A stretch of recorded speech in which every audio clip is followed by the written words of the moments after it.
Okay,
you should. All right. Okay. I'm just trying to know. Yeah. I mean, it just makes him sit closer to me, so I would appreciate it if you would. I have no issue with him. Glad he let me have it in his way.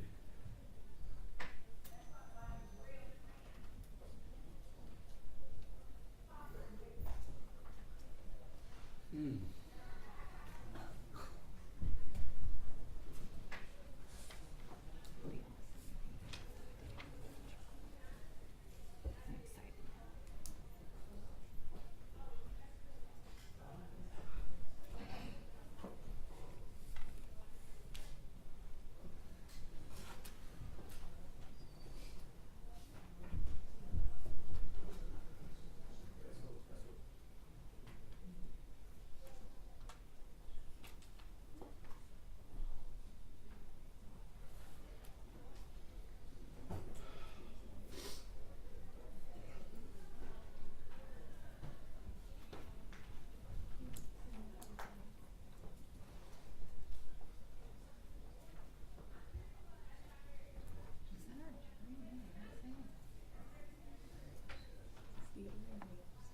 excited. No, you're right, you're right.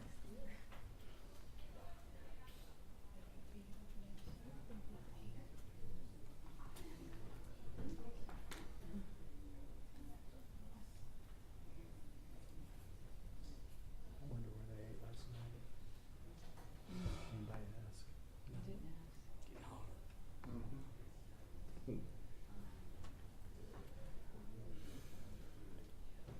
I didn't invite the jury, didn't you? Or is there a difference?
All right, ladies and gentlemen, welcome back into our somewhat of a sauna here. We apologize, but our air conditioning seems to be malfunctioning right now.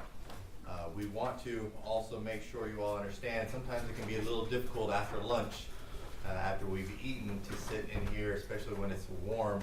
So if you need a break, if you need water or anything of that sort, please let us know so that you can all can be attentive as we go through this process. We left off with the defense opening statements. Mr. Stengel, are you ready to proceed, sir? I am, Your Honor. Thank you.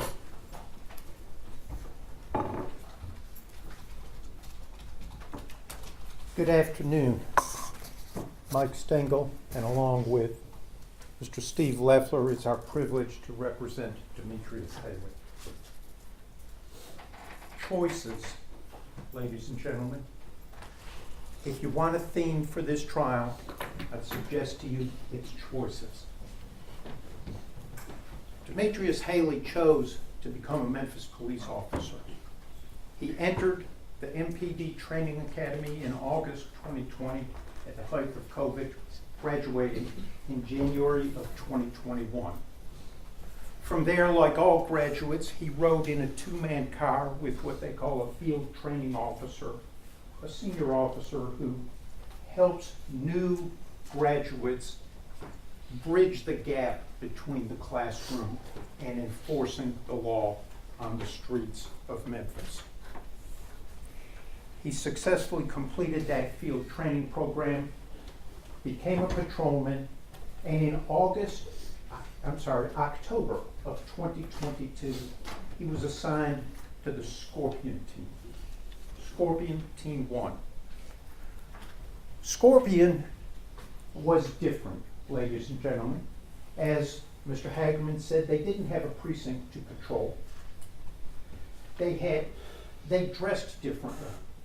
The Scorpion unit was a street crime abatement team created by the police department's command staff. And it was their job to go, they were assigned not a precinct, not a regular area to patrol, but based upon crime data that the command staff reviewed, they would send each Scorpion team, there were 3 different teams, to a particular area for a few weeks at a time. The highest crime, most dangerous areas of Memphis. And they were to saturate the area. Now they looked different and they dressed different, they had different cars. They were undercover cars. You've seen some of the video. Those 2 Dodge Chargers were Scorpion team cars. They were undercover. Unlike regular Memphis patrol cars, there was no in-car video on these undercover cars. They also had interior blue lights, not on top like patrol cars. They dressed differently. They were in all black. They wore sweatshirts, hoodies, black pants. They had tactical vests, police written on them, all in reflective. But they also wore masks, what I call watch caps. They had different radios. They had their own radio channel that was encrypted. Only the Scorpion team members could hear the radio traffic, unless, of course, they switched to the precinct channel or switched over to reach the dispatcher. And their job, designed by the command staff, was to go and saturate these high crime areas and make traffic stops.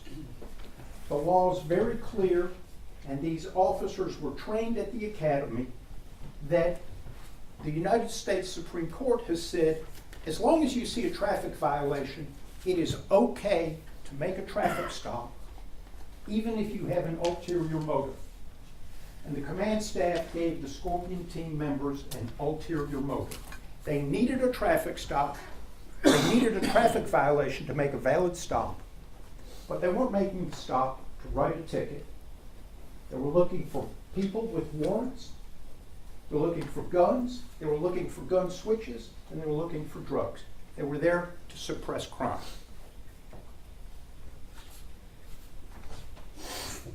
You'll also learn, as all policemen are trained and know, there are 2 types of traffic stops.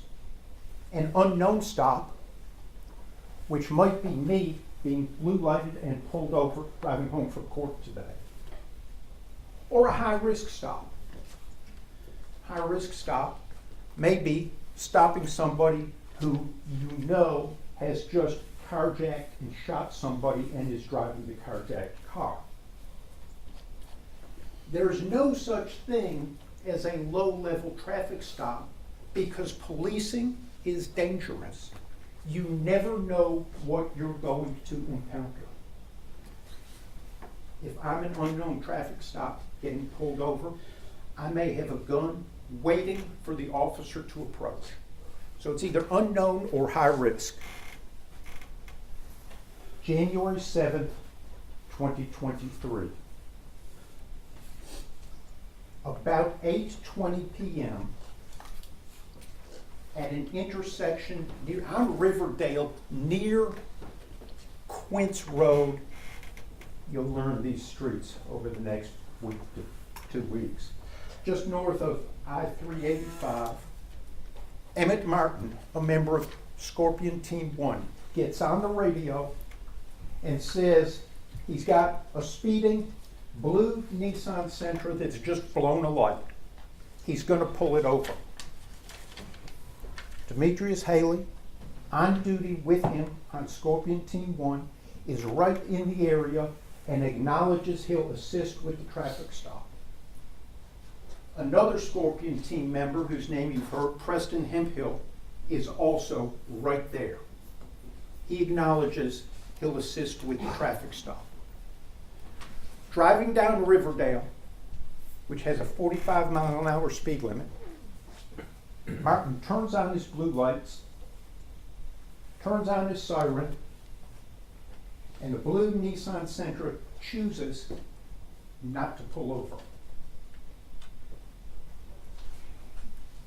When choosing not to pull over, he chooses to commit at least 2 more traffic violations you'll hear of. He's still speeding, and at least twice he switches lanes without turning his signal, putting another car in between him and Martin. Martin, Haley, and Hemphill are following the blue Nissan Sentra down Riverdale in excess of 45 miles an hour. The blue Nissan Sentra turns right on East Rains, and East Rains is also 45-mile-an-hour zone. There's a little crest in the hill before they get to Ross. The proof will show that Preston Hemphill got up to 64 miles an hour in this 45-mile-an-hour zone and was falling behind. He lost the other cars as they crested that hill. But he crests the hill, and right there at the intersection of Ross and Rains, the light is red. The blue Nissan Sentra is in the left turn lane. Demetrius Haley's car is on the left side, the driver's side, parked. Emmett Martin's car is angled at the front passenger side. Hemphill, and you'll see his body-worn camera. You'll see virtually the entire stop because you see Demetrius Haley leave his car, you see Emmett Martin leave his car, and of course the camera shows Hemphill leaving his car. The driver's choice not to stop, and you'll hear that it was obvious that the driver was avoiding pulling over when blue lighted with the siren. Martin announced on the radio that in police talk, the driver was getting little on him, disappearing, running, fleeing by car. That in and of itself, according to the officer's training and procedures, changes what would have been a routine unknown traffic stop to elevate the risk somewhat. Makes sense. People pull over for lights and sirens. When the Nissan Sentra stopped right by the cars that he had been driving away from, that again increased all of the officers' awareness and concern because it was unusual behavior. Very unusual. Consistent with his training, Demetrius Haley got out of his car and used, as he was trained, what they call verbal judo. He loudly and profanely, you'll hear it, ordered the driver out of the car. The driver chose not to get out of the car. Haley approached, opened the door, and he's continuing to give commands. Commands are being given. Haley approaches the door, opens it, and the driver leans away from him. Haley moves up the Memphis Police Department's use of force continuum that you started learning a little bit about last week, and he uses soft hands. He reaches in to get the driver out. The driver pulls away from him. Haley reaches back in, pulls him out, and it was Demetrius Haley. Demetrius Haley on the driver's side, getting the driver out. I think Mr. Hagerman misspoke when he said it was Haley, or it was Martin who pulled him out of the car. But it'll become clear as you look at all of the video and listen to the testimony. Haley got him out of the driver's seat using the soft hands technique and put him in the A-frame of the car, between the body of the car and the open driver's door, to get his hands behind his back, handcuff and detain him for this increased risk traffic stop. The driver chose not to comply and not to allow his hands to be cuffed, and indeed spun around on Haley in the A-frame with Emmett Martin and Preston Hemphill there. At that moment, once the driver has chosen that, Emmett Martin announces, "Let go my gun." Now the danger and risk has dramatically increased. All officers are trained to keep track of your gun. Never let a suspect get your gun. With that announcement, the driver is taken to the ground, where he still is not compliant. He still chooses to blade himself rather than follow the commands to lay flat. He is still resisting having his arms put behind his back, and Demetrius Haley uses his pepper spray. They're down on the ground, unable to control the driver at this point, and in an attempt to pepper spray the driver, Haley gets himself. At that moment, the driver chooses to continue not to comply. He gets up and he gets away from all three officers. As he is running, you'll see he's initially running towards an open car door on a vehicle that's running. Officer Preston Hemphill shoots his taser and frankly misses. It does not connect. The driver is off running southbound on Ross.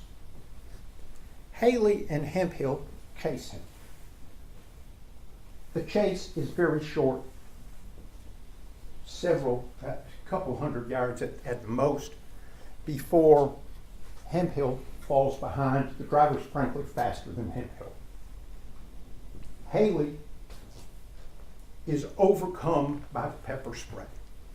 You'll learn and see, the proof will show how debilitating pepper spray is. Hemphill tells dispatch, "We've got one running. let everybody know to be on the lookout, gives a general description of the guy, and says he's been pepper sprayed and tased. Haley is virtually blind from the pepper spray. As he and Hemphill are getting back to the cars half a block or so away, Haley is stopped and needs Hemphill's help to cross the street. He's virtually blind. For the next 7.5 minutes, Haley, with Hemphill's help, is at Ross and Rains with the police cars, literally trying to pry his eyes open, to have water dumped on him, to try and flush out the pepper spray. Proof will also show that there's no real remedy for pepper spray. It's trying to flush your eyes with water, it's getting air at it, and time. 7.5 minutes, Hemphill is repeatedly dumping water on Haley's face and eyes as he's trying to recover. During those 7.5 minutes, they're still hearing the police radio and dispatch. And Haley learns that other Scorpion officers, a 2-man car first, driven by Mills with Bean in the passenger seat, see the suspect at Ross and Castlegate, and he's taken off on them, and they are running after him on foot. So Haley learns through the radio that the suspect has run again, a third flight. And also, while he is still trying to recover at Ross and Rains, it comes over the radio from Justin Smith that they've caught the suspect. They need more cars because he's fighting.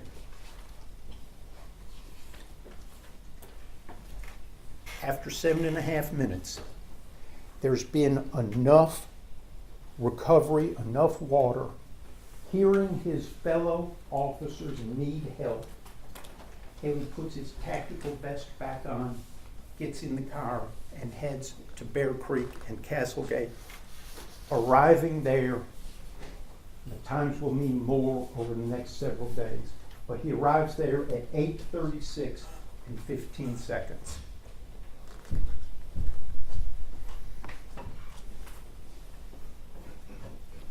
When he arrives,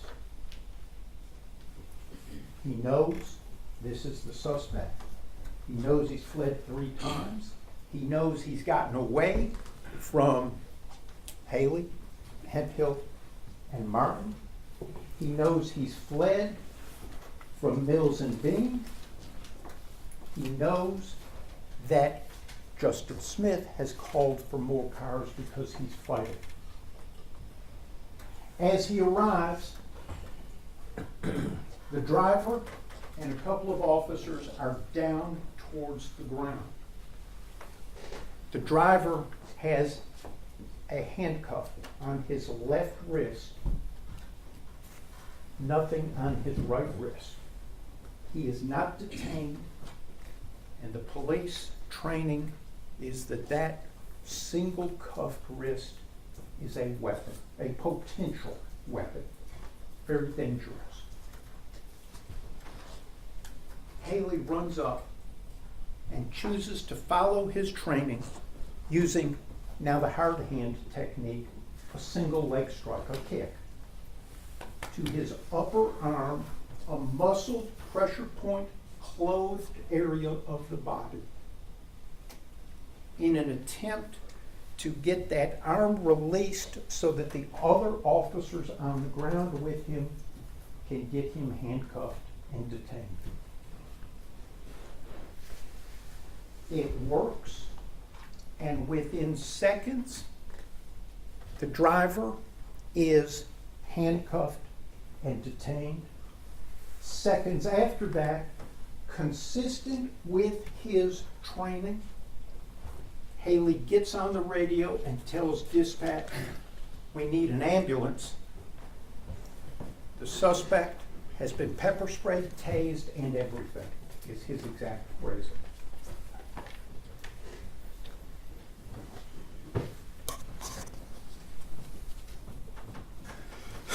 You're going to hear medical proof.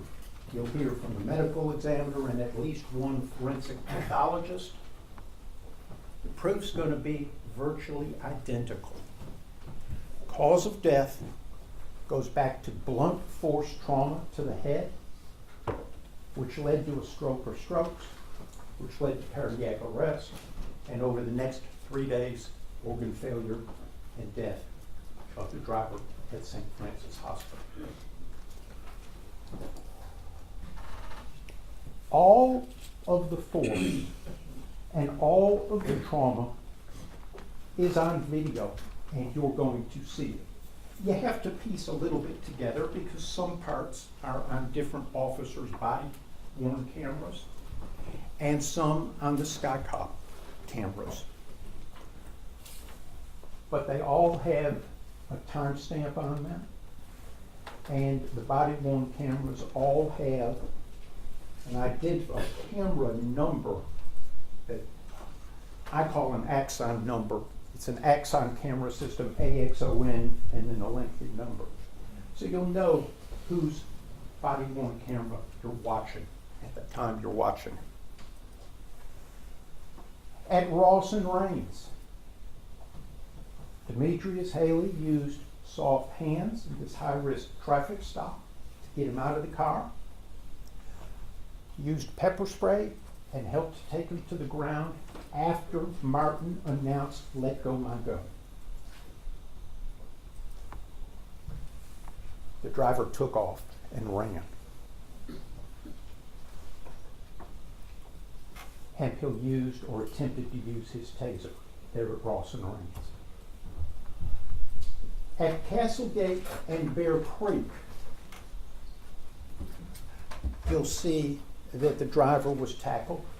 I believe it was Officer Bean that was the first one to reach him and tackle him. Bean and Smith were the first two there. Mills was the third one there. Mills used pepper spray 3 times and the asp baton on the same right arm. Martin, you've seen once, kicked him twice in the head and punched him 5 times in the head and face. All before Demetrius Haley arrived.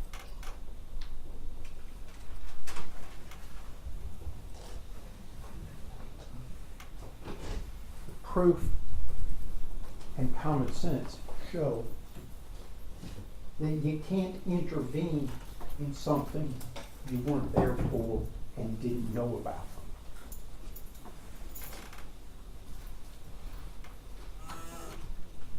Demetrius Haley had a duty to render aid, and he did. Once the suspect was detained, he virtually immediately called for an ambulance. While this is going on, back at Ross and Rains, Hemphill is still with the cars, and of course he has notified the dispatch that medical response is needed because of the use of pepper spray and a taser. Again, that's Memphis Police Department protocol procedure. Immediately after Demetrius Haley left Ross and Rains, I say immediately, virtually immediately, within a minute or so, the fire department arrived at Ross and Rains in response to dispatch's request because of Hemphill's call. It was engine 55, and there were 2 EMTs, emergency medical technicians, riding on it. Robert Long and Jamichael Sandridge. They got out with their bags and they approached Hemp Hill there at Ross and Rains. And while they were there, they learned that they were called out not to treat an officer who had been pepper sprayed, but to treat the suspect who had been pepper sprayed, been tased, had been fighting with the officers, and had fled, and was at a different location several blocks away. They also learned that the suspect would not be brought back to Ross and Rains for treatment, but they were to go down Ross to Castlegate. They did. Once they got to Ross and Castlegate, and you'll learn Bear Creek is a small cove cul-de-sac a block up from Ross, a block up Castlegate from Ross. There were so many police cars at that intersection and along Castlegate that the fire engine couldn't get up there. So Long and Sandridge got off, they took their blue trauma bag, walked up. They were directed to the suspect, who was handcuffed and seated up against one of those 2 undercover cars you saw. And they also overheard officers saying at the scene of Castlegate and Bear Creek that they believed that the suspect was on something. While those EMTs were there, they, along with law enforcement, got the suspect's wallet out and learned that his name was Mr. Tyre Nichols. He was nothing to Demetrius Haley or any other Memphis police officer other than the driver of that blue Nissan Sentra until that point.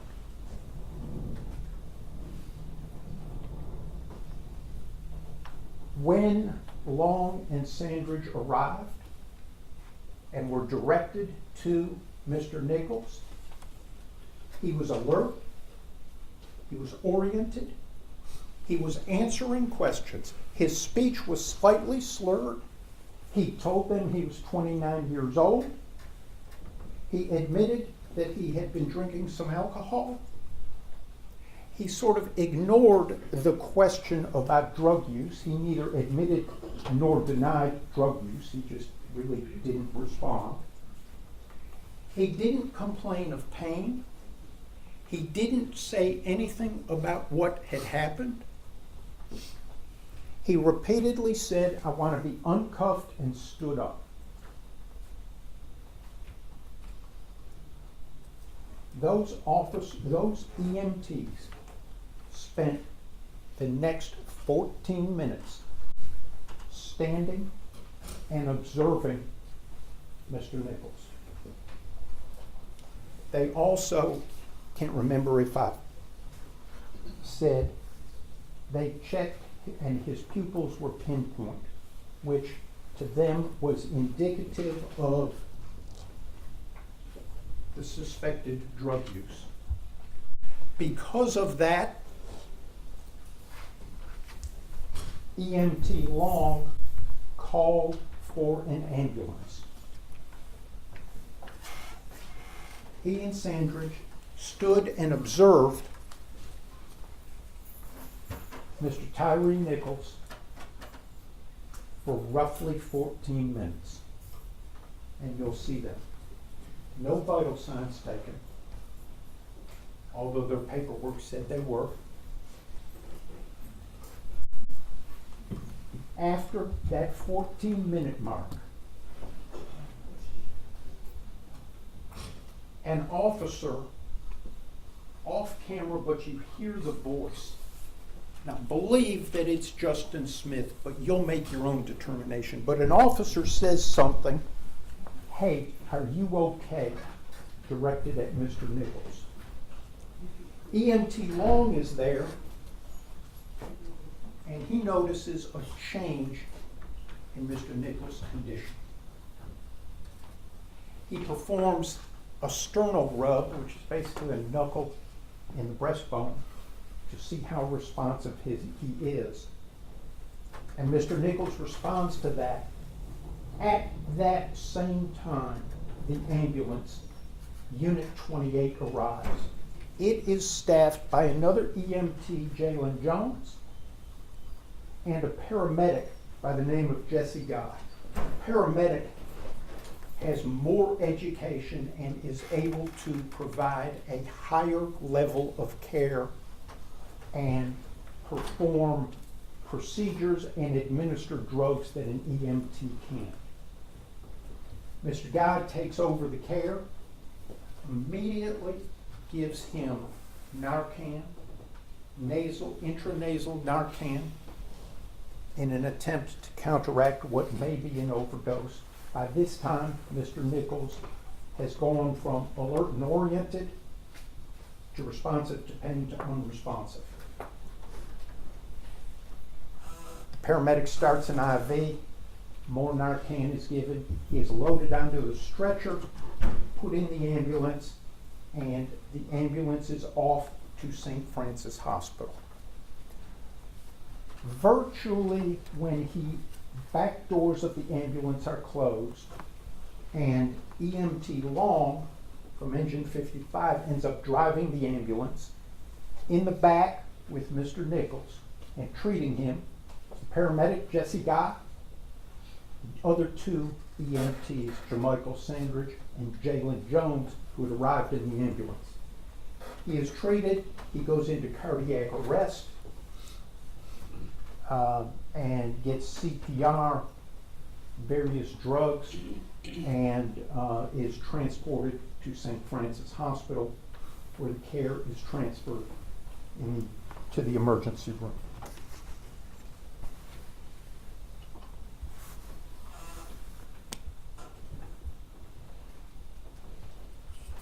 Ladies and gentlemen, the facts here are tragic and a tragedy. Demetrius Haley was present for portions of this. But a tragedy does not mean a homicide occurred, and Demetrius Haley's presence during portions of this tragedy does not mean he engaged in criminal conduct. The proof is going to show that Demetrius Haley chose to engage in policing, which can get ugly and dangerous and dirty. And he followed his training that night. The state has brought murder, kidnapping, assault, oppression, and misconduct charges against Demetrius Haley. I'm not going to spend time on the elements, but I want to talk very, very briefly about the state's burden. We all know it's beyond a reasonable doubt. That is the highest burden in our legal system. It's not an insurmountable burden, but it is the highest burden. It is such a high burden that it is higher than the burden the state would have to meet if this was a case where it was trying to take custody of a child from his or her parent. That's how high beyond a reasonable doubt is. Demetrius, the state will not be able to prove the elements of this murder, kidnapping, assault, oppression, or misconduct charges beyond a reasonable doubt against Demetrius Haley. He thanks you for the time you've already given and for your paying attention to the proof. Listen to the proof. Learn these intersections in Memphis. Look at the times on the videos. Look at who did what and who was where, and hold the state to this high, high burden of beyond a reasonable doubt. Thank you for your time and attention.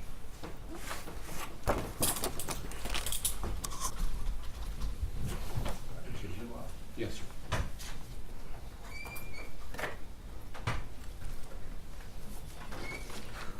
I happen to know we have a second grade teacher in amongst us. So when the kids come back from lunch and you stick them in a hot classroom, what happens? There you go. So, Judge, with Your Honor's permission, could they stand up, just stretch a moment? Because I mean, if anyone needs to stand up, or if you need a drink or need a rest, then you all are welcome to let us know. We will take that rest. Otherwise, we'll go ahead and proceed. I just don't want you falling asleep during the okay? All right, I've done this 32 years. And in 32 years of trial practice, I've never read my opening statement ever. But this is probably going to be my last jury trial, and so I want to make sure I don't miss any points. So I'm going to stay pretty close to my notes. I figure it's good enough for a preacher, it's good enough for me, okay? I have the pleasure of representing Mr. Justin Smith. Justin, could you stand? This trial started with an indictment. And as it's been explained to you, the indictment is giving notice to the defendants what the charges are against them. And you've heard what those charges are, ranging all the way from second-degree murder, all the way down to official oppression, kidnapping, aggravated assault. All right? What you may or may not know, and it may or may not make a difference to you, is the indictment for murder actually was filed and then publicized within days of Tyre Nichols' death. The indictment came before the autopsy was ever gotten back on Tyre Nichols. The indictment occurred before the toxicology reports on Tyre Nichols ever came back. Then we went through that. As criminal defendants, you didn't go through the process of the indictment, turning yourself in, et cetera, and then we just go on the process of discovery. So there's a lot of things that we know in our files that you don't know yet, because the state has to give us what's called discovery. Okay, and so from that discovery is what we piece together our defense, and it's what the district attorney uses to prosecute. Now, Mr. Hagerman said a very common theme that we heard in Memphis a lot for the last over 2 years: justice for Tyre. Justice for Tyre. Tyre died, which, by the way, is a tragedy. It's a tragedy whenever anything that God created dies before its time. It's a tragedy. Everyone was screaming and yelling, justice for Tyre. And these indictments came down targeting 5 police officers. And about the only thing they had in common were they were on the Scorpion team and that they were at Bear Creek and Castlegate that night. You've heard from the lawyers about someone named Emmett Martin. Emmett Martin's not here. The reason Emmett Martin's not here is he's already pled guilty to killing Tyre Nichols. He's not here. Desmond Mills has also pled guilty to causing the death of Tyre Nichols. He's going with the baton. I'm going to baton the fuck out of you. Give me your hands. Give me your hands. That's that guy. He's already pled guilty to causing the death of Tyre Nichols. What you may or may not know is they're awaiting sentencing. Their sentencing, some of it's going to depend not only on the crime that they pled guilty to, but it's also going to depend on their testimony here and how favorable or how cooperative they are with the state. Don't think for 1 minute, if somebody's looking at life in prison, they won't come in here and point the finger and say whatever they can say so they can get favorable recommendations from the government to reduce their sentence. Okay, those 2 guys aren't here. The guy who punched Tyre Nichols, I think 5 times. And you're also going to hear from the pathologist that says that there are 5 distinct tears in the brain, coincidental, that killed Tyre. What happened is that his brain starts shutting down from the injury. It then affects your central nervous system, and his went into heart failure. Okay? During that period of time while they're waiting on the ambulance, only one cop is monitoring Tyre's respiration rate. And you'll hear him, Mr. Sting was right, you'll hear him on tape saying to these EMTs, who I'd be willing to bet, we're all gonna walk away from this saying those EMTs were the most incompetent people in the whole world. Because Justin Smith said either 3 or 4 times, hey, do you have the baggy thing to put on him? It's a rebreather to give someone oxygen. A cop is telling the EMTs, do you have the baggy thing to put on him? You'll see and you'll hear Justin Smith saying, his O2's getting low. Where's your green bag? You'll hear that phrase, green bag. The green bag is the bag that has the oxygen canister in it that EMT Long was supposed to have brought with him. By the way, before I forget, there's some confusion about EMTs and ambulances, okay? In Memphis, what happens is they will dispatch a fire truck first, and on that fire truck are EMTs. So that's who first arrives, okay? Then, if the medical care is higher or needed higher, that's when dispatch will then send an ambulance. And you'll hear proof that ambulances are in very short supply in Memphis. So what they'll do is, in order to span that gap, they send the fire truck first. Now, I think Mr. Stingle misspoke. Hemp Hill is not who called for medical. It was Justin Smith, and you'll hear it at 13 minutes and 15 seconds on the dispatch tape. You'll hear that tape. The whole interaction starts at 9 minutes. That's when they're over there fighting at Ross and Range Road and doing all that, okay? And the call goes out saying, hey, we have a black male suspect running southbound Ross Road who's been tased and sprayed. Every cop who's going to come in here and testify will say, when you hear that, that means there's been a fight. If someone's been tased and sprayed and he's running, there's been a fight. And so when an officer calls for assistance because of a fight, you come. That's what Mr. Perry mentioned about how they actually let a suspect go so they could respond to help, okay? But listen on the dispatch tape. At 13 minutes and 15 seconds, it's Justin Smith who comes up on the radio, who's not even there. He's responding to the call for assistance. He tells a dispatcher how to do her job, apparently. Hey, go ahead and roll MFD now if chemical agent has been used. Because they know they're going to decontaminate it. Okay. That was Justin who called before they ever even caught Tyre Nichols. So at the end of this, don't tell me that Justin Smith was not concerned about the medical care of an unknown suspect who had not been searched, who had been fighting with the police, who had been tased and sprayed, that Justin Smith was responding to. Now, Justin Smith, if anything, is a horrible navigator. So he rolls up to Rains and Ross Road where Hemp Hill is standing, and this is what Mr. Perry was talking about. You'll see on the body cam, you'll see Justin pull up, stop for like 2 seconds. He looks at Hemp Hill and says, which way do you go? Hemp Hill, you'll see him, he's a very young, very chubby, chubbier than me, white guy. He points and says, that way. Off Justin goes. So Justin goes into the neighborhood because his experience tells him if you don't catch somebody pretty soon and set up a perimeter, you're not going to get them. And if he's been sprayed and if he's been tased, by the way, this after the fact business about the taser didn't work, nobody knew that then.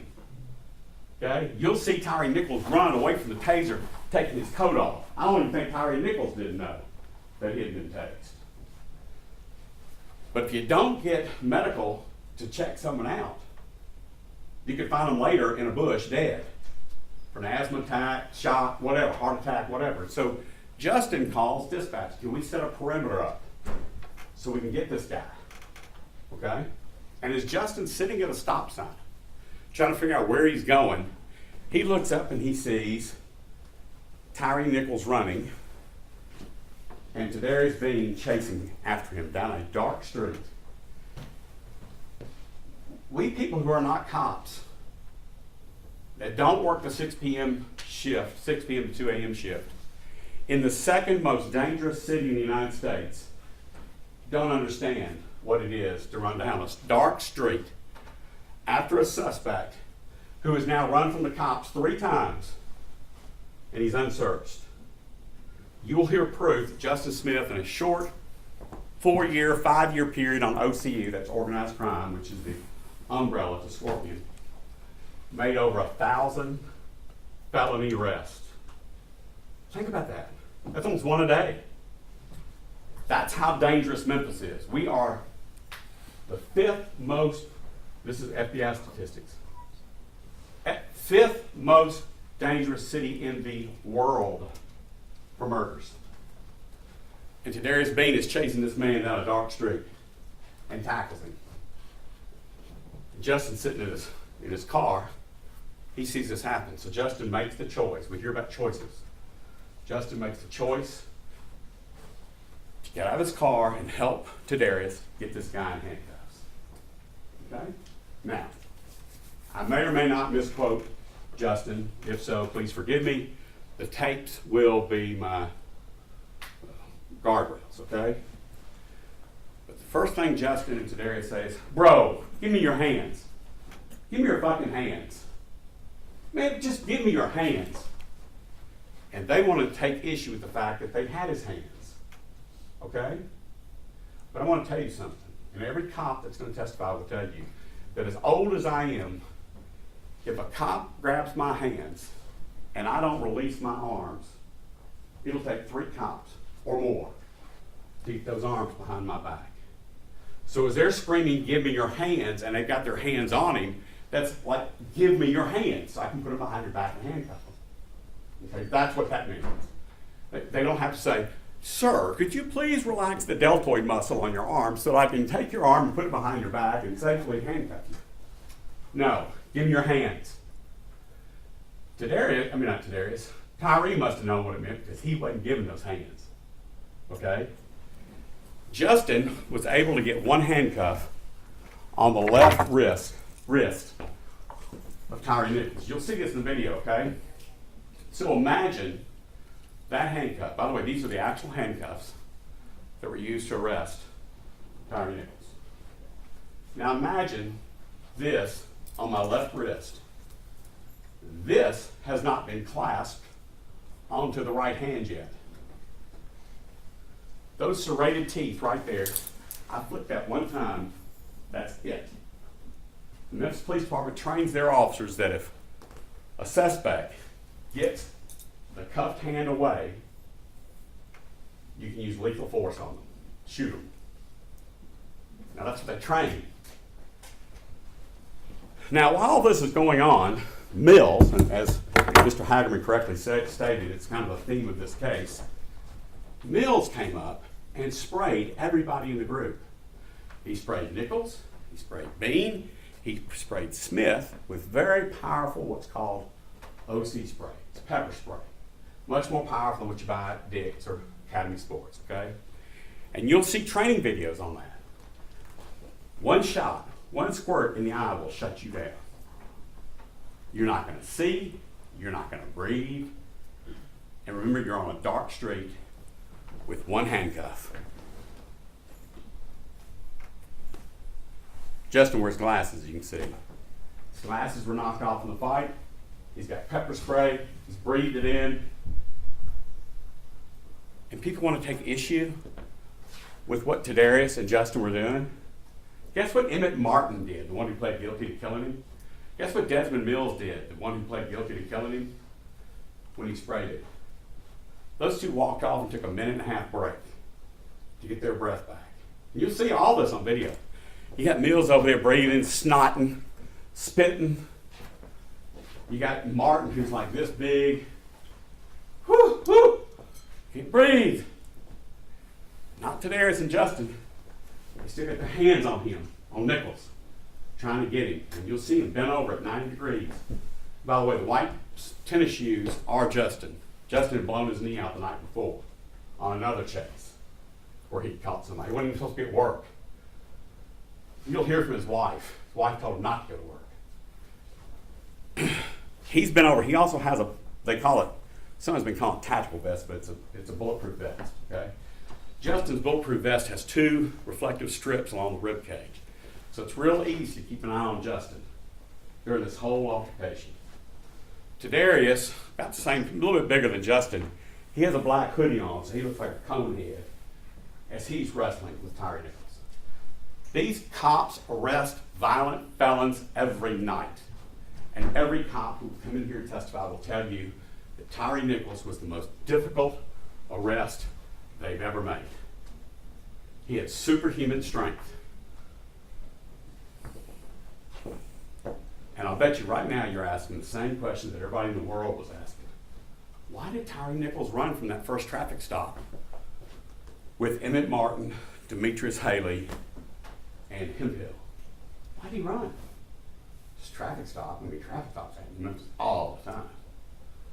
Why did he spin on Haley in the A-frame of the car? By the way, if he's got a weapon on him, that's it. Why did he spin on Haley? When Haley and them, these big men, put him on the ground and he got up and ran away, why did he run away from that car? Why did he abandon his car? He's looking at a reckless driving charge. Whoop-de-doo in Memphis. I mean, you get a gold star in Memphis for that. Why did he run? Then you're going to see him just down the street on another Skycop camera, not the one that Bear Creek Casket, but another one. And you will see Tyre Nichols, the TBI agent, will come in here and testify that that's Tyre. Tyre's hiding behind a Toyota 4Runner. And he's peeking out from around the front of that Toyota as the Scorpion car comes through looking for him. When that Scorpion car goes by, Tyre comes out the other side of the woods, makes sure it's gone on down there. He turns around and starts walking this way. Sure enough, 2 minutes later, Mills, who's not here, and Tadarius find Nichols walking nonchalantly through the front yard, somebody else's house. Tadarius says, "Hey!" Boom, off he goes. And that's that chase we're talking about, down a dark street. Tadarius caught him. Okay? Now, do you remember much was made about the definitions of second-degree murder? Unlawful, knowing, or intentional. And remember this phrase, reasonably certain. So, not reasonably expected, reasonably certain. When you hear about Justin Smith, and when you hear about Tadarius Bean doing what they did that night, there's no way those men should be responsible for Emmett Martin. You will also hear proof that Emmett Martin was deranged. Emmett Martin was deranged. In fact, to some people, he had admitted being homicidal. He got his Lieutenant Smith, put him out on the streets anyway. Cops have to rely upon other cops, just like that surgical team that Keith Berry talked about. You've got to rely upon the other cops on your team to do the right thing at the right time. Okay? No one could have expected, much less be reasonably certain, that Emmett Martin would come and crush the brain of Tyre Nichols. And before you take my word on it about what kind of person Justin Smith is, you will hear proof that Justin Smith never allowed another cop to ever abuse a suspect. You say, well, that's great, Zumach. Everybody would say that. You will hear direct proof that not 1 month before this, Justin Smith turned in a Scorpion Team cop for slapping a handcuffed suspect. Just slapping. What Emmett Martin did was a heck of a lot more than slapping somebody. Justin Smith was proud to be a police officer. You will hear proof that's all he ever wanted to be. He wanted to be a cop since he was 10 years old when his mama was being abused and a Millington cop came to her assistance. He didn't have 2 nickels to rub together. He went to college and he only applied for 1 job out of college. That was with MPD. You will hear Justin Smith's former bosses. I'm talking about brass. People are really in charge. They're not worried about what MPD thinks about them coming in here and testifying. They're going to come in and say he was a kind and compassionate cop who protected suspects and he protected other officers. You will hear Preston Hemphill describe Justin Smith as kind and gentle. Yet he's standing here, having lost his career, lost his reputation, standing charged with second-degree murder. So if you hear a little bit of frustration in my voice about that, that's what it is. So we're going to watch a bunch of videos, we're going to hear a bunch of audio, we're going to hear a bunch of foul language, and at the end, I think good things will happen for Justin. Because no matter what the politicians wanted done to Justin, see, indicting cops, that's a big thing nowadays. No matter what the politicians wanted done to all these cops, it's your word. You will be the final word whether or not Justin Smith broke the law. And I'm confident in you. Thank you. All right, ladies and gentlemen, here before we go with witnesses, does anybody need a break? All right, with that being said, State, are you ready with your first witness? Yes, Your Honor. State calls Rovon Wells.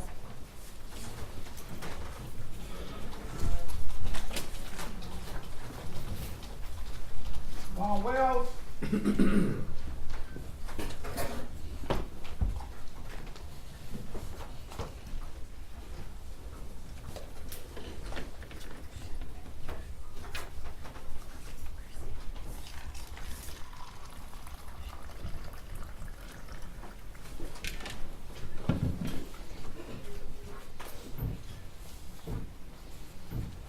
While this witness is coming in, I know there wasn't made on the record, but with regard to when we had a bench conference with regard to the rule, are there any other witnesses or potential witnesses in the courtroom that the defense had requested at the rule? I just wanted to. May I speak to Mr. Hagerman real quick? I may be able to take care of it. Yes, we are going to call for the rule. However, I believe I'm going to permit one exception to that.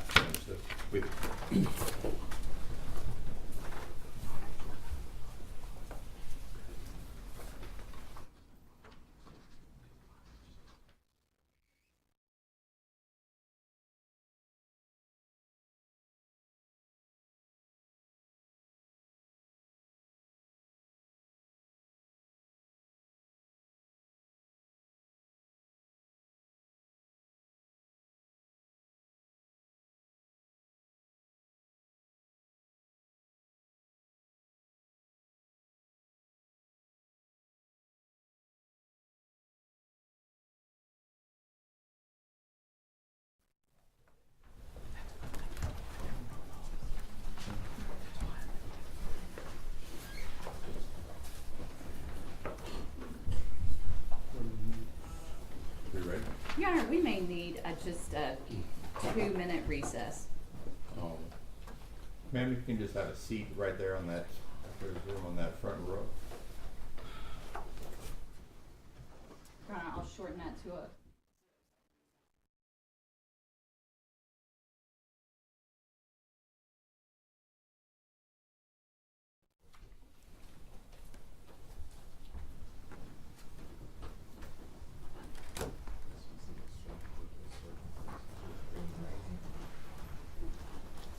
Ma'am, do you solemnly swear or affirm that the testimony you give today will be the truth and nothing but the truth to help you God?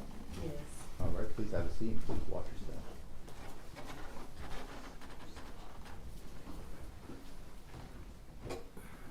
All right, you can proceed. Thank you, Judge. Good afternoon, Ms. Wells. Good afternoon. Will you introduce yourself to the ladies and gentlemen of the jury, please? Hello, my name is Rovon Wells. I'm the mother of Tyre Nichols. Ms. Wells, will you spell your first and last name for the court reporter and for the jury, please? My first name is R-O-W, V is in Victor, A-U, G-H-N is in Nancy, last name Wells, W-E-L-L-S. Thank you, Ms. Wells. You mentioned you were the mother of Tyre Nichols. Yes, Tell the jury, are you married? yes. Who is your husband? Rodney Wells. And how long have you and Mr. Rodney been married? It'll be 13 years in November. You mentioned Tyre was your son. Do you have other children? Yes. Can you tell the jury about your other children, their names? Kiana Dixon is my oldest daughter. Michael Contreras is my oldest son. Lindsay Dupree is my middle son, and Tyre is my baby. Miss Wells, are you a native Memphian? No, Can you tell the jury when you moved to Memphis? I moved to Memphis in 2008, March of 2008. And I want to draw your attention back to the time of January 2023. At that time, where were you living in Memphis? At 6743 Castlegate Lane. And who lived with you at 6743 Castlegate? My husband and my son Tyre. Where were you employed back at that time in January 2023? First Horizon Bank. Was Mr. Rodney Wells employed at that time? Yes. And where did he work? At FedEx. Was Tyre Nichols employed at that time? Yes. Where did he work? At FedEx. Did your husband and son work together at FedEx? Yes. I want to draw your attention specifically to the date of January 7th, 2023, a Saturday. Tell the jury what you remember about how that day started and specifically your interactions with Tyre that morning. Well, when I woke up that morning, Tyre wasn't at home. He came in about 11:30 that morning. There was a co-worker that was teaching Ty how to drive the forklift. So Tyre would go in on Saturdays and they would, he would teach him how to do the forklift. Tyre, like I said, he came in about 11:30. We spoke briefly.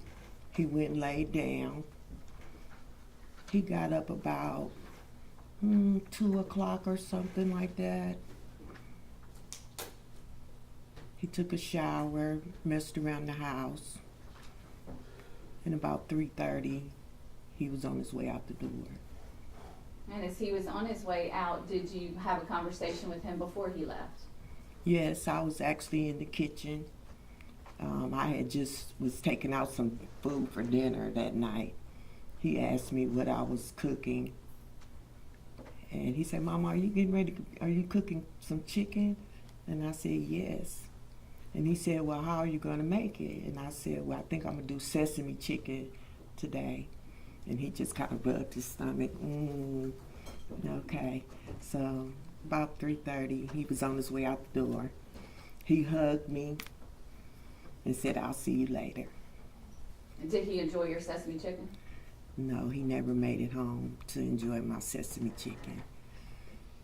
Tell the jury what's the next thing you heard about Tyre that day. Well, about 8:30,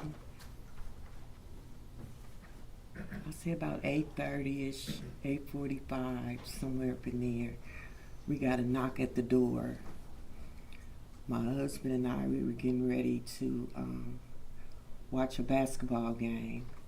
I was complaining about my stomach hurting earlier. So he decided to come in the room with me and watch the game. And we were just going to lay across the bed and watch the game. We got a knock at the door. Bang, bang, bang, Memphis Police. My husband went to the door.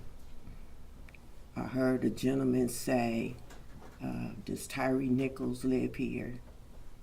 My husband, he paused a second, and then I came to the door, and I said, "Yes, Tyre lives here. I'm his mother. What's going on?" They proceeded to tell me,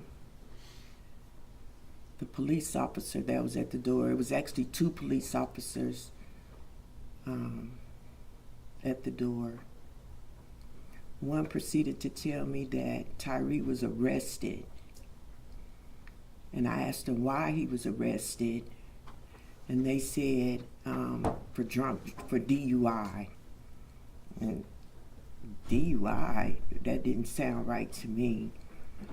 And tell the jury, why doesn't that make sense to you? Because my son, he doesn't drink like that to have a DUI. We're not drinkers in our families, so Ty would barely drink a beer, or something. So it just didn't seem right to me. They proceeded to ask me, was he on drugs? Did he do any type of drugs? And I said, no, he don't do any type of drugs. Smoke a little marijuana. And I said, why? They said because he had all this wild strength and all this strength and everything, and they had to end up pepper spraying him and tasing him. And that still didn't sound right to me. And I made a statement. Well, if all of that happened, then somebody must have put something in his drink or something if they were saying all of this stuff happened. So the officer told me that they're going to be taking my son to the hospital. I asked him where my son was, and the officer said he was nearby. And I said, nearby? And they said they were going to take him to the hospital because he had been tased and pepper sprayed. I said, well, okay, what hospital is he going to? I need to go. The officer told me that I could not go because Ty was arrested. He proceeded to get some more information from us and everything, and then they left. After those officers left, what did you do next? After the officers left, I started kind of pacing the floor a little bit. I got my phone, and I started trying to call my son. He didn't answer. I told my husband, come on, let's go. Let's go find Ty. He took a little too long, and I had jumped in the truck, my SUV, and there was another police officer just sitting out there. So my husband came. We were going to take the route that we thought, Ty would come home. And because they were saying that they were taking him to the hospital, we just kind of assumed that it would be St. Francis because that's where normally they take, people. So as we got into our vehicle, and we drove to Rains and Castlegate. We made a right on Rains. No, we made a right on Ross. I'm sorry. We made a right on Ross. We got down to Rains and Ross. And that's when we noticed Ty's car. Now, that intersection at Ross and Rains where you see Ty's car, how far is that from your house, Ms. Wells? Probably a half a mile. When you saw Ty's car there, what did you do?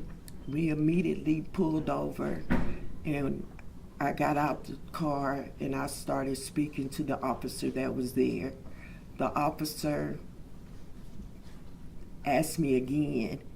It was a different officer. He asked me again,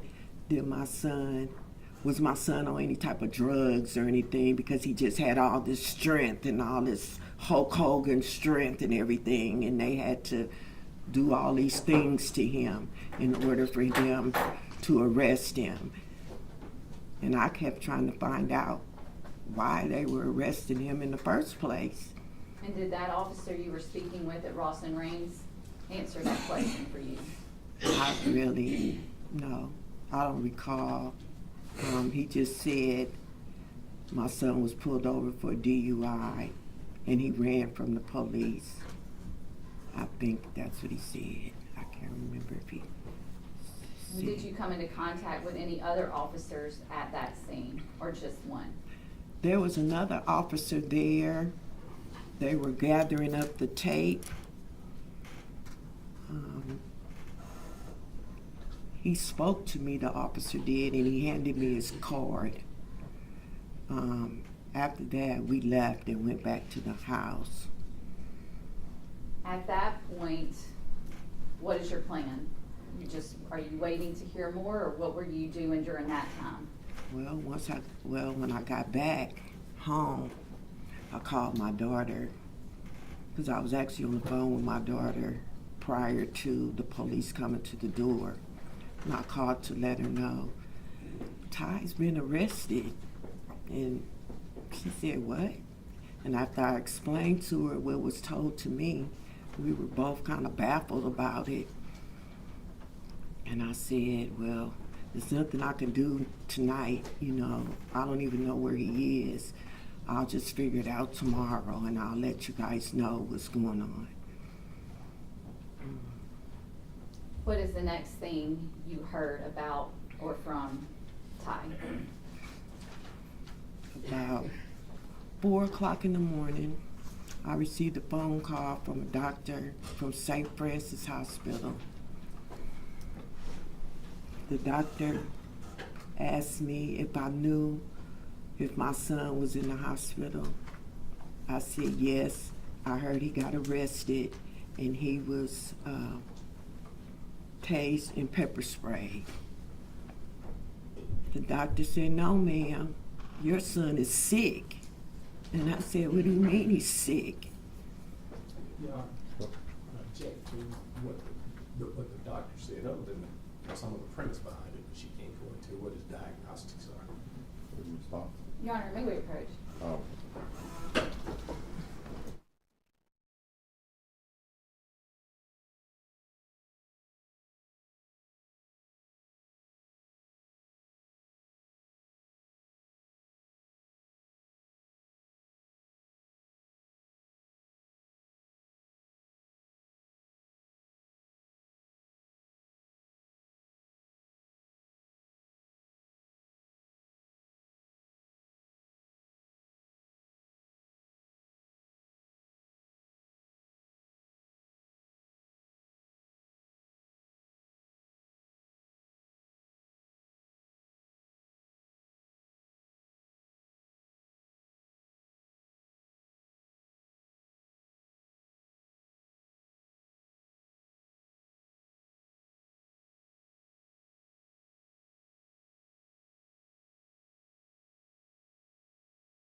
Specifically what he said, did you become extremely concerned about Ty's condition? Yes, very concerned. And- Until to the point where I called my cousin and I said, get over here right now. We need to get to the hospital and go see Ty. And is that what you did? Yes. Who went to the hospital with you at that time? My cousin Tony, she came over to meet us, and my husband and I What hospital was Ty at? at St. Francis Hospital. And tell the jury what happened when you walked into St. Francis. As we were walking into St. Francis, there was another officer walking in. We were kind of going in the same direction, so I asked, you're working late tonight, huh? He said, yes. He said, I'm here to sit with a prisoner. And I said, well, is the prisoner's name Tyre Nichols? And he said, yes. And I said, well, that's my son. He said, oh, okay, well, follow me. So we all proceeded to walk to Ty's room. Ms. And Wells, I know this is going to be difficult, but I want you to explain for the jury when you went in Ty's room, what you saw, what Tyre looked like, what you saw, what you felt, what happened in that moment. when I walked into the room and I saw my son, I immediately went over to him and I fell out on him because my son was beaten to a pulp. His head was the size of a watermelon. His nose was broken. His neck was split open from the swelling. He was bruised from head to toe. It was like they beat the shit out of him. That's what they did. They beat the shit out of my son and left him for dead. That's what they did. And Ms. Wells, were there other officers in that hospital room when you walked in? The doctor was there. There were some other officers in there. Once I saw my son and I basically passed out on him, basically. I just laid on him and just started crying. And I just burst out and said, "What the fuck is going on here? This does not look like no pepper spray and no tasing." And a police officer took my husband and I out the room. My cousin stayed there and took us into another room. I want to say it was a sergeant or captain, I can't remember. We spoke briefly.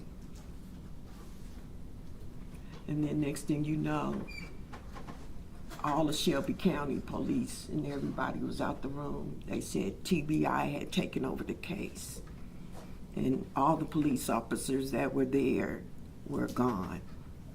And so it was just the TBI, the nurses, the doctor, and my husband and my cousin.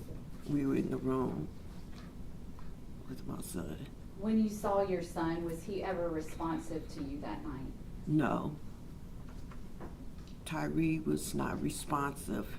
He was on a breathing machine, and the machine was keeping him alive. And did you know from the minute you walked in that room that night that your son was gone? Yes. You couldn't. There's no way my son would have survived from that. He was already deceased, basically. I say they must keep him on those breathing machines for 72 hours. But my son was deceased. Ms. Wells, several days after that, did you get a call like that from the hospital on January 10th informing you of your son's passing? Yes, I got a call a little after 2 by that same doctor, Charles. I want to say Charles. I can't remember. I meant to look. I can't remember. He said, "Mrs. Wells?"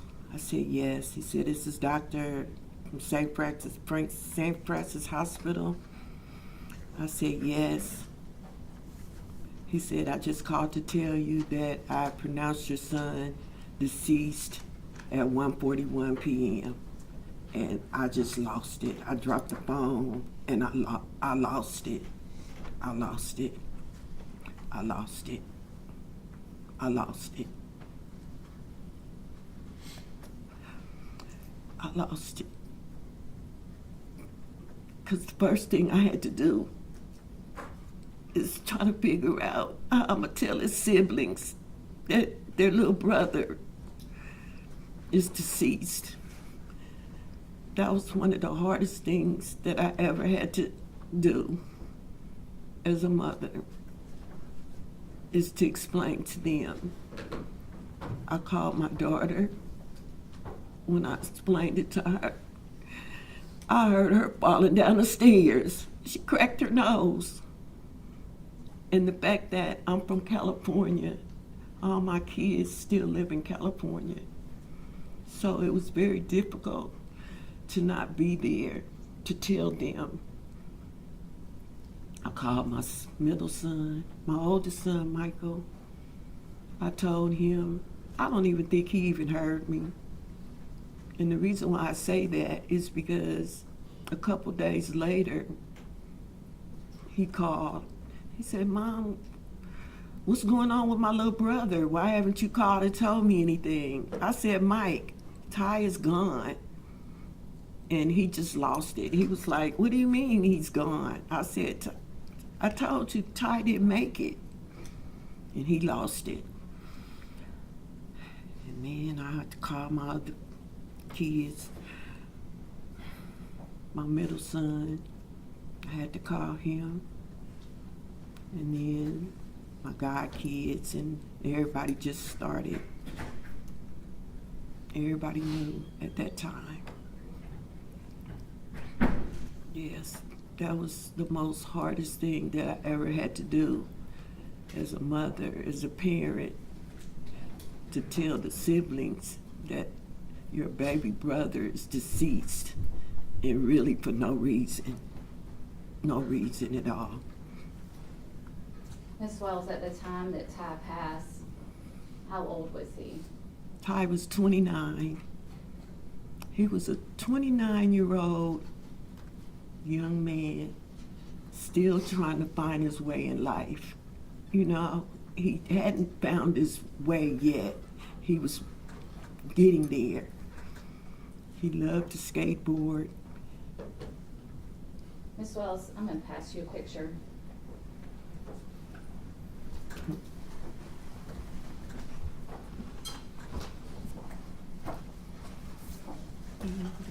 This is And can you tell the jury what you see in that photograph? my happy Tyree. And is that what Tyree looked like that day he left your house on the afternoon of January 7th, 2023? Yes. He didn't have on his suit, but yes. Your Honor, I would ask this be marked as Exhibit 2.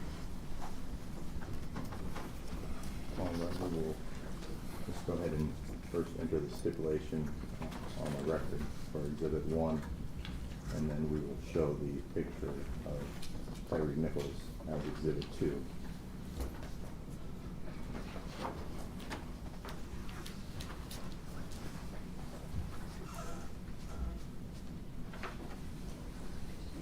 Your Honor, permission to publish. Yes, ma'am.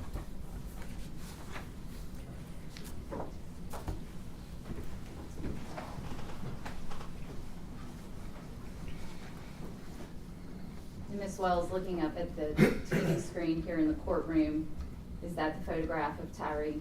Yes. Is that what he looked like that afternoon when he left your home? Yes. Yes, that's what he looked like. And Ms. Wells, after this occurred, you had been told, you mentioned that the officers said that night that Tyree was nearby. Yes, nearby. Did you later find out that the events in this case happened at Castlegate and Bear Creek? It was later on.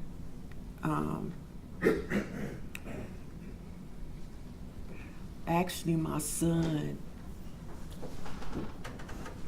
they were looking at different videos and things of that nature, and they realized that this had happened in a neighborhood. And as they started putting two and two together, they realized that it had happened in the first cul-de-sac of our subdivision.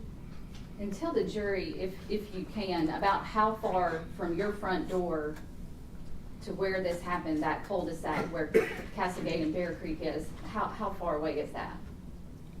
About 80 to 100 feet.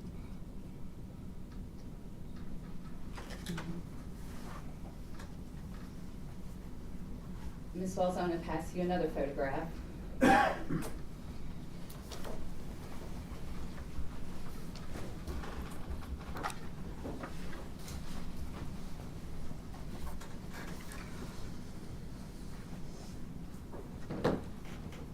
Wells, do you recognize what's in that photograph?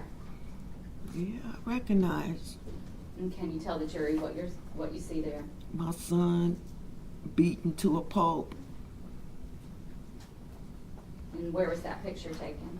at St. Francis Hospital. My husband actually took this picture. And is that what he looked like when you first saw him? Yes. As we were walking in, and I saw him, and as I was walking over towards him, my husband took this picture. Your Honor, I ask this be marked as Exhibit 3. Any objection? We'll show the photo of Mr. Nichols in the hospital as exhibit 3. Your Honor, permission to publish. Okay.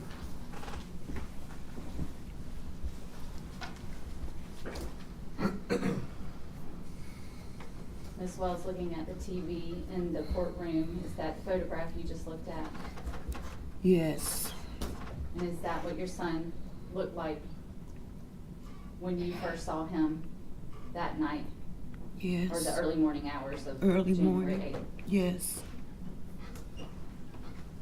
At some point after Ty passed, did you all have a memorial service for him? yes, we did. And when and where was that, Ms. Wells?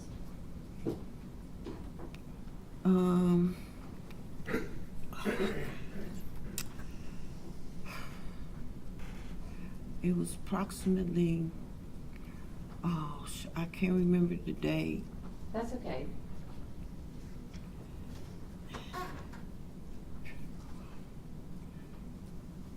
I'm drawing a blank on the funeral home, and I'm drawing a blank right now. That's okay. Did you have a service here in Memphis? I did. Ty actually had 2 services.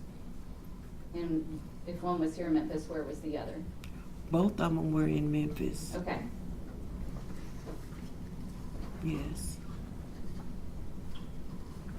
Just one moment, please. Yes, sir.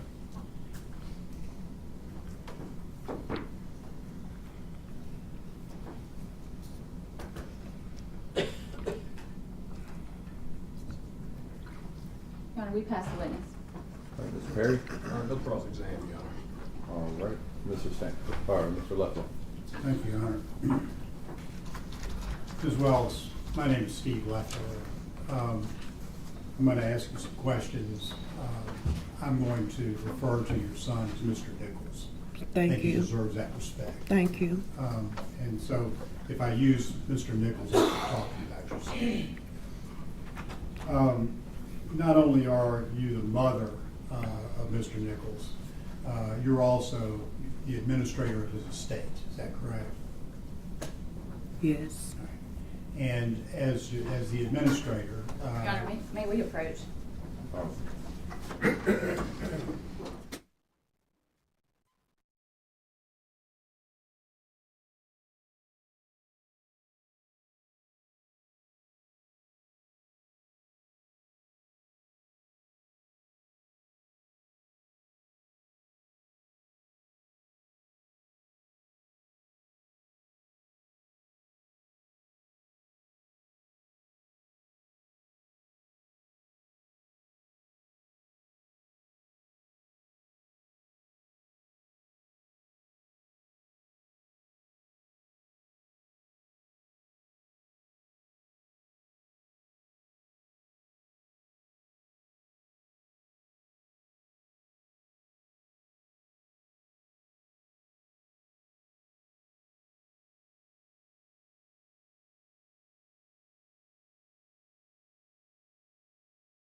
jury comes in, you all don't, in the gallery, do not need to stand up.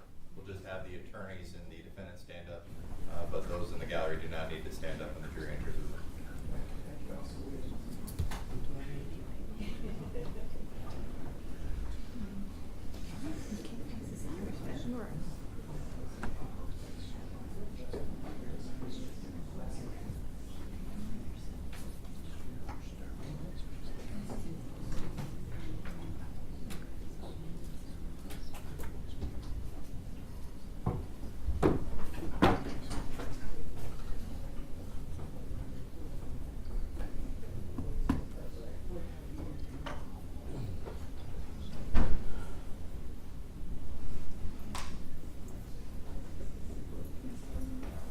We're working on the schedules for tomorrow. Probably take the whole day. Sure, with the Amber Department, guys. We'll do the TBI now. Yeah. TBI now. and this is fine.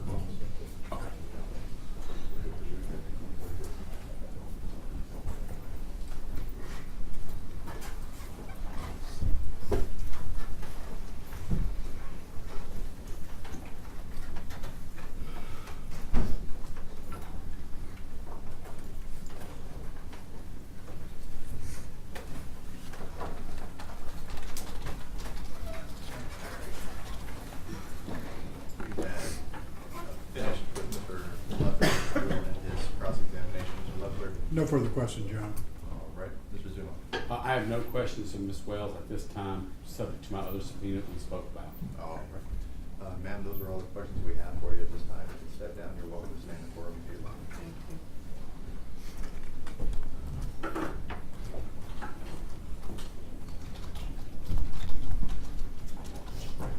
Ladies and gentlemen of the jury, we have come upon that 4:30.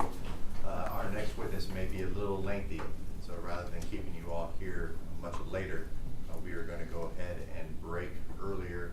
We will anticipate starting much earlier for you all tomorrow morning. So I'm just going to go ahead and ask you all to get a good night's rest, be ready. As you can see, it can be a little bit warm in here. We are hoping to have them work on the air conditioner this evening, but please dress accordingly just in case we are back in this temperature. But we will go ahead and excuse you all for the night, and we will take care of some other matters.